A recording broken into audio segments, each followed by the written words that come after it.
Uma mensagem que a gente não conhece o autor. A gente até imagina quem foram os destinatários originais, mas que no final muda as nossas vidas hoje. Olá, seja bem-vindo. Aqui nós estudamos a Bíblia e estamos estudando a Carta aos Hebreus.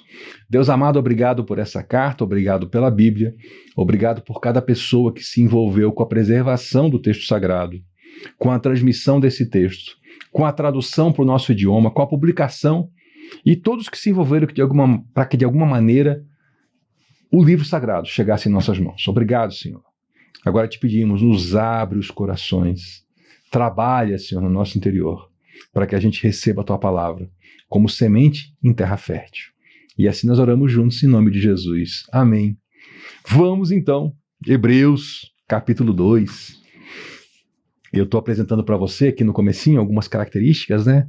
Eu já comentei, a gente não sabe quem foi o autor, tem muita conjectura, já se achou que era Paulo, depois se viu que o estilo de grego não era dele, e aí tem um trechinho aqui, né, o verso 3 do capítulo 2, que indica claramente que o autor de Hebreus não teve contato com Jesus, ele já recebeu a mensagem de outro, já é um cristão de segunda geração, vamos dizer assim, né? Então a gente não sabe para quem é o autor. A gente supõe que pode ter sido mandada essa carta aqui, a gente sabe que foram para cristãos que eram judeus, mas a gente não sabe de onde. Talvez sejam os de Roma, por causa da característica da saudação no final, né? A gente não sabe ao certo. Imaginamos que essa obra foi escrita antes da queda de Jerusalém no ano 70. Porque da maneira como o autor ele trabalha tanto a diferença ali entre o sacerdócio de Cristo e o sacerdócio levítico, que era o que se exercia no templo, né? A maneira como ele trabalha ali a diferença entre a vida com Jesus e a tentativa de uma volta à velha vida dentro da legislação hebraica, se ele tivesse conhecimento da queda do templo, isso possivelmente estaria no texto. E como a queda do templo foi um evento que foi de conhecimento de todo o império, daí se supõe que esse texto foi escrito um pouquinho antes da queda do templo.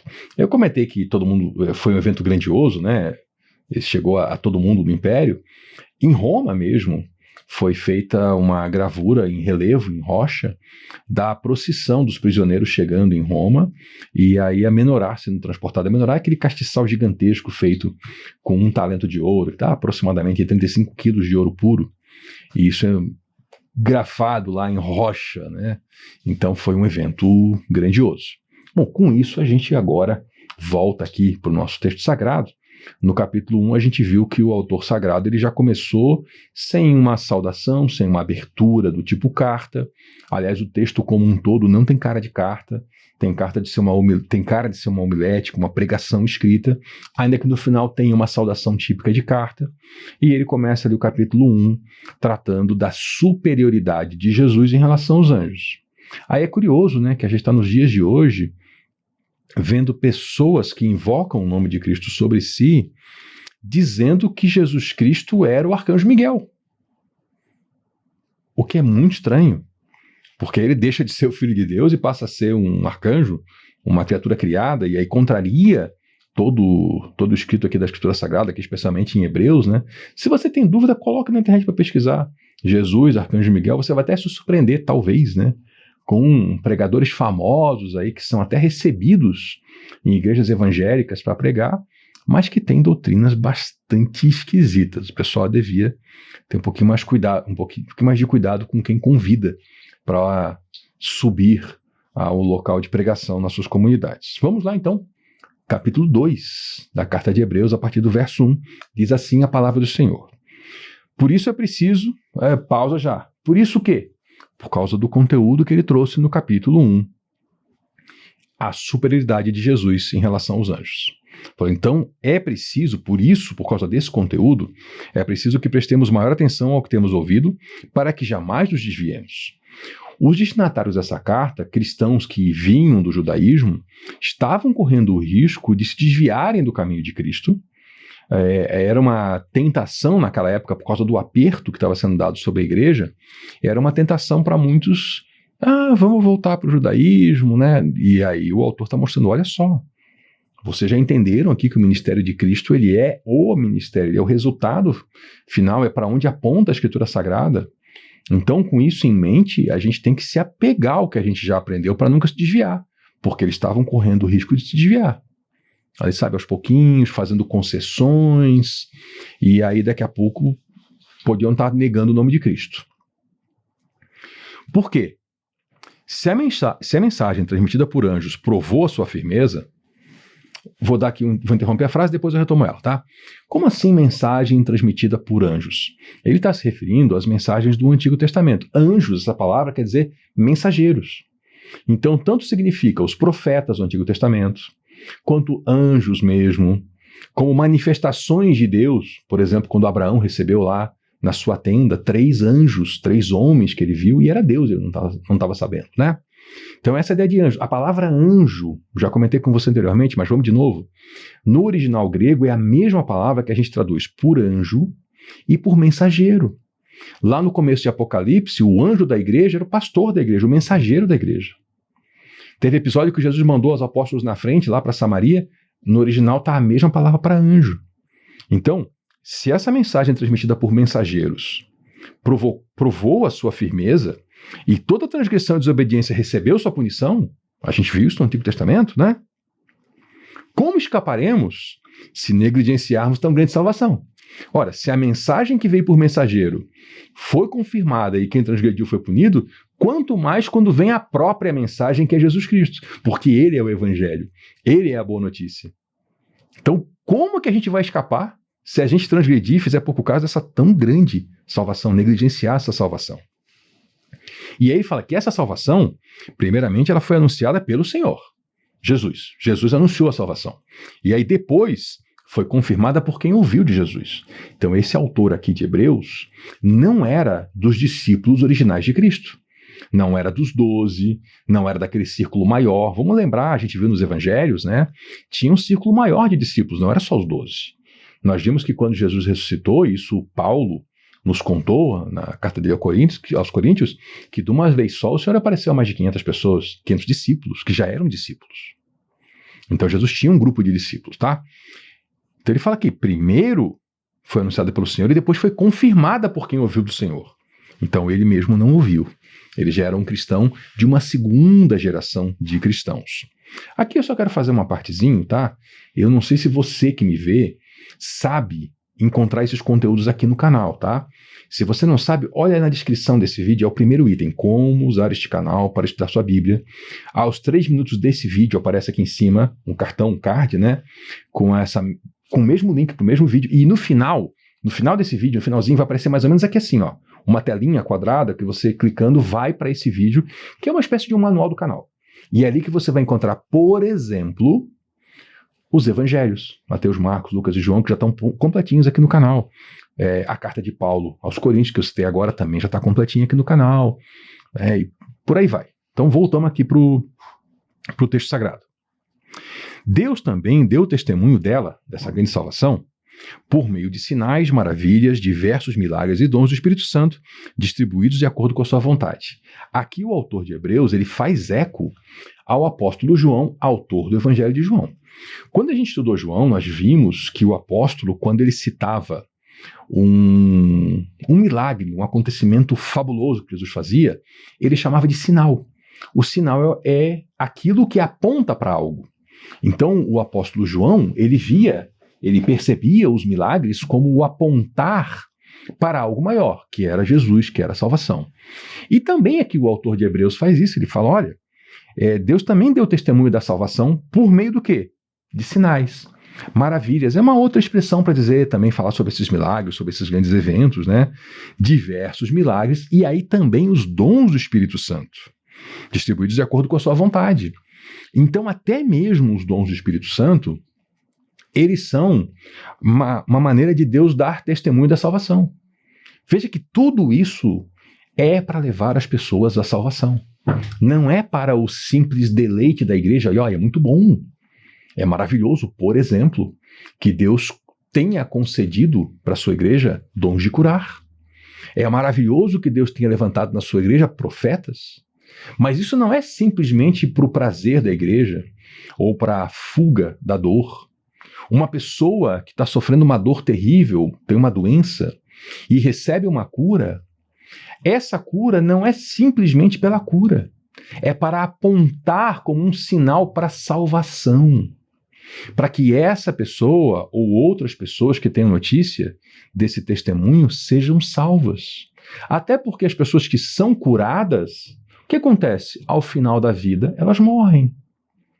E aí, se elas foram salvas, elas vão para o Senhor. Então veja que o objetivo é apontar para esta tão grande salvação. Seguindo nessa argumentação, veja como o autor de Hebreus, ele está sempre aqui, nesse começo aqui de história, ele está contrapondo a ideia de alguns que vão olhar para os anjos como os grandes seres superiores. É curioso isso, né? Existia no primeiro século aí um culto a anjos, e agora, no século atual também, eu mesmo já presenciei coisas bem esquisitas da parte de certos pregadores, que depois até um deles eu identifiquei como um falso mestre, fazendo aquilo que, em outras palavras, era um culto a anjo. Era só conversa de anjo, estou vendo anjo, e mora 5 anjos na minha casa, e só papo de anjo, e aí mentira, hipocrisia, trapaça, né? Então, esse negócio aqui não é por aí. Não é por aí. E o autor aqui, ele está fazendo uma grande introdução para mostrar a superioridade de Cristo, e aqui nesse ponto ele está começando aqui pelos anjos. Não foi a anjos que ele sujeitou o mundo que há de vir, a respeito do qual nós estamos falando. O que é o mundo que há de vir? É a eternidade. É aquilo que talvez você chame de céu, né? Ir para o céu, o paraíso, ir para o paraíso. É aquilo que a gente não sabe como é. O apóstolo Paulo escreveu, olha, nunca subiu à mente humana, ninguém viu, ninguém ouviu, ninguém consegue imaginar o que Deus tem preparado para nós. Não dá. Não dá para a gente conseguir imaginar. Então, essa realidade futura não foi aos anjos que Deus sujeitou essa realidade. Não são os anjos que são os comandantes da eternidade, do céu, do paraíso, seja como a gente for chamar, não. Essa realidade que é de vir a respeito do qual estamos falando. Porque tanto o autor de Hebreus quanto os demais autores sagrados, como os apóstolos, os profetas, os professores, todo mundo que estava ali na igreja ensinando, ministrando, transmitindo a palavra de Deus, falava do que nós falamos ainda, né?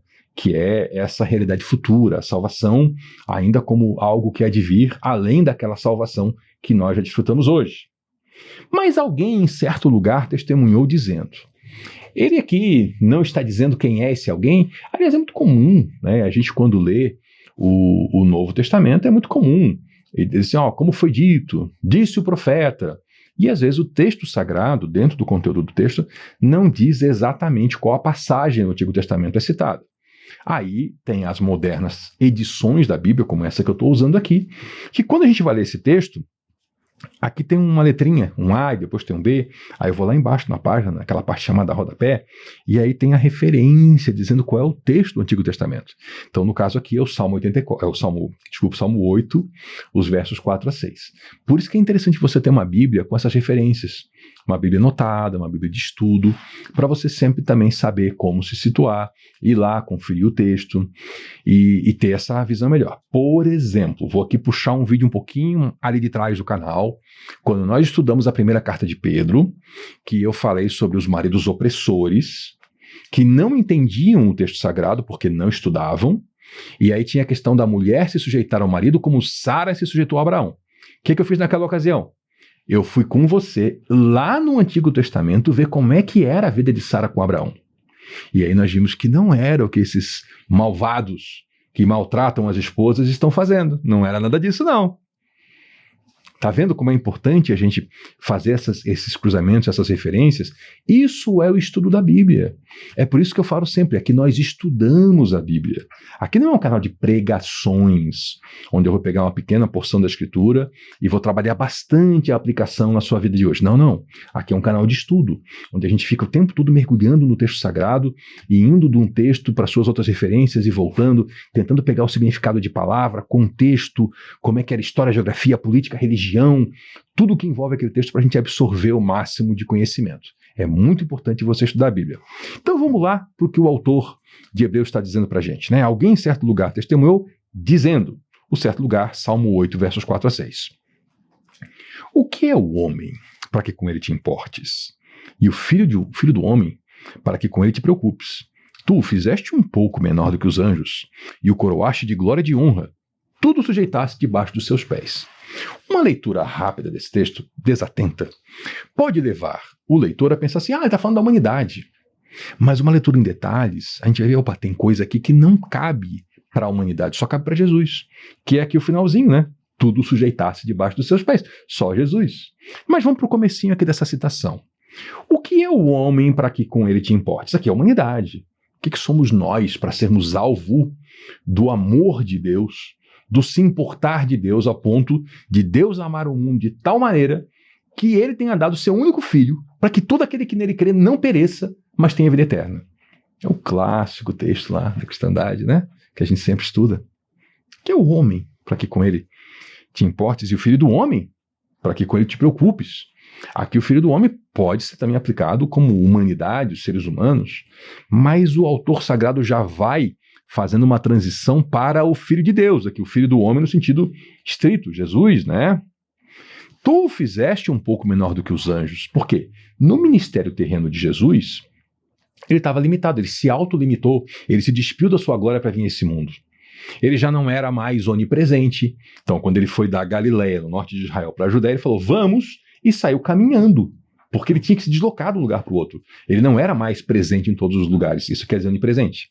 Ele já não era onisciente naquele período. Ele falou, daquele dia e hora, que é a volta de Jesus, ninguém sabe, só o Pai, nem os anjos, nem o Filho. Ele naquele momento estava desprovido desse conhecimento. Ele se despiu da sua glória. Então, por isso que o texto fala que ele foi feito um pouco menor do que os anjos. Só que ele foi coroado de glória e honra. Opa! E tudo foi sujeitado debaixo dos pés dele.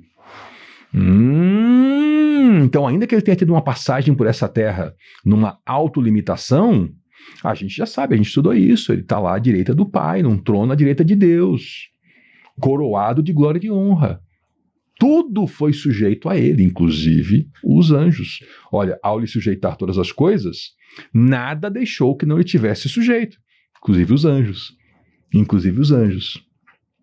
Agora, porém, ainda não vemos que todas as coisas estejam sujeitas. Por quê? Porque nós estamos aqui, nos nossos corpos mortais, limitados pelos nossos 5 sentidos.